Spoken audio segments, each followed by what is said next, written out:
Hey everybody, welcome back to another week of What's for Dinner.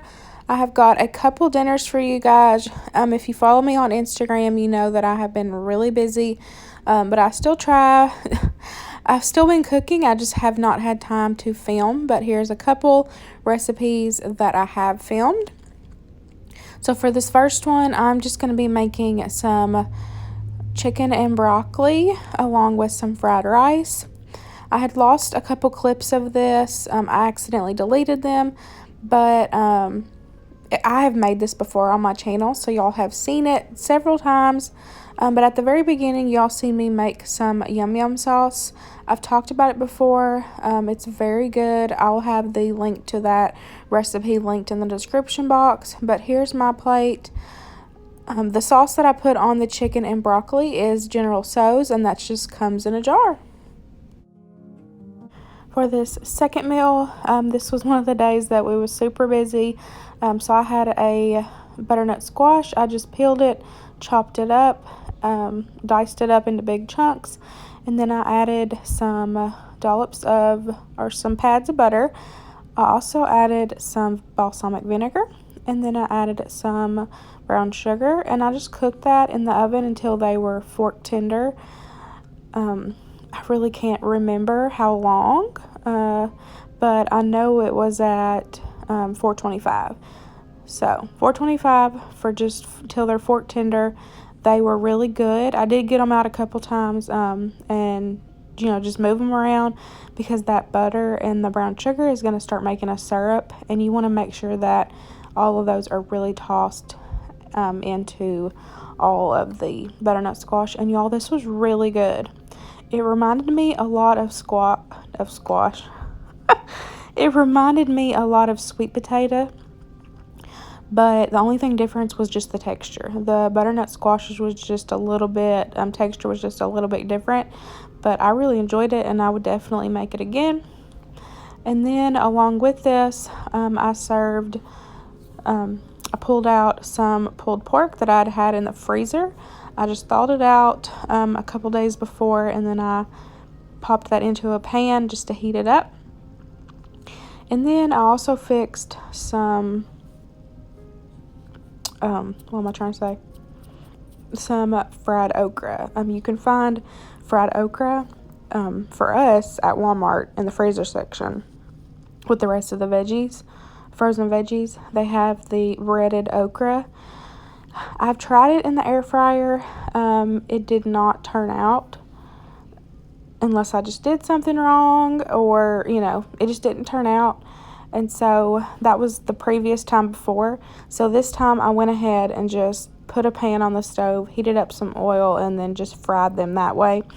And I saved me a step from trying them again in the air fryer. But they were really good, come out nice and crunchy, and that is definitely a new side that we've really been enjoying. But that is everything for that night. For the third meal, I made some yummy mashed potatoes, and I cooked up some peas. We always put sugar and butter in our peas. And then I also fixed a roast in the crock pot, which you all will see that recipe video later. For the last meal of this video, we have got some basic but yummy spaghetti. We don't actually fix spaghetti a lot, but it just sounded good, and I needed a quick meal, and this is definitely a quick meal. We like angel hair pasta, and that's what I had in the pantry, so I'm just going to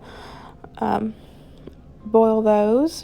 Some angel hair pasta. I almost used the whole box, but we did have a whole bowl, like Tupperware bowl left over, so I honestly could have got away with just half a box. But that's one thing that I'm not good about, eyeballing the amount of noodles that you need.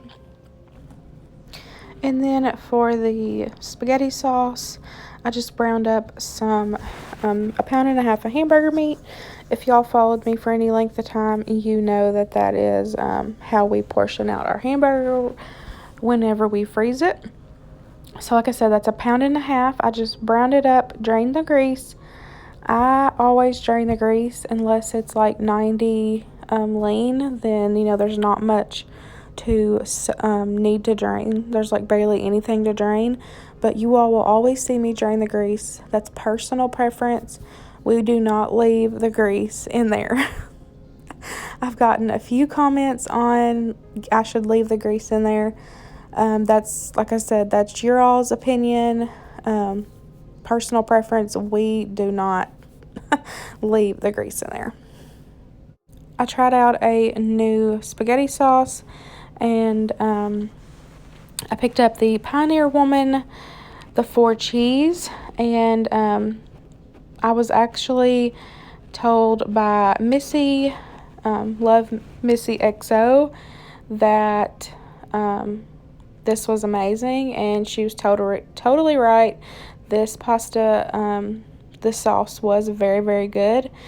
Now, y'all seen me shake up that jar. That was not water. That was not plain water. I do not put plain water in my sauces. You want to keep the flavor. You don't want to, you know, make it runny. But I did have some of that in there. And so what I do is I reserve a cup or so of pasta water. The pasta water is going to give you that, it's going to help your sauce thicken. It's going to give it that flavor, help keep your flavor in there. And then the starch water from the noodles is going to help combine everything, and it helps coat your noodles better, your sauce overall. So that is what we do. Well, I do. I'm the only one that cooks. But that is my opinion. You can try it and see if you can tell a difference. But I would rather do that or do like a chicken broth or a beef broth to shake instead of putting water in there. But as you see, I just opened up a can of Italian-style diced tomatoes. My noodles were getting sticky, and I was early for dinner, waiting on my husband, so I needed to stir something in. So I just took that jar and I just stirred in the sauce and some of the tomatoes, and that helped keep the noodles from sticking together. And I didn't use all the can. I just put the rest of that in to the spaghetti sauce, and it still tasted good. It was so good. And I had a loaf of seasoned bread from Walmart in the freezer. It was still frozen, and so what I did is I turned my oven on about 250, and I just opened that, took the package off the bread, and remember, it's still frozen, and I just popped it in the oven and left it in there, you know, to come to room temperature, and it's going to start toasting once it's completely thawed. And y'all, it was so soft inside. It was amazing.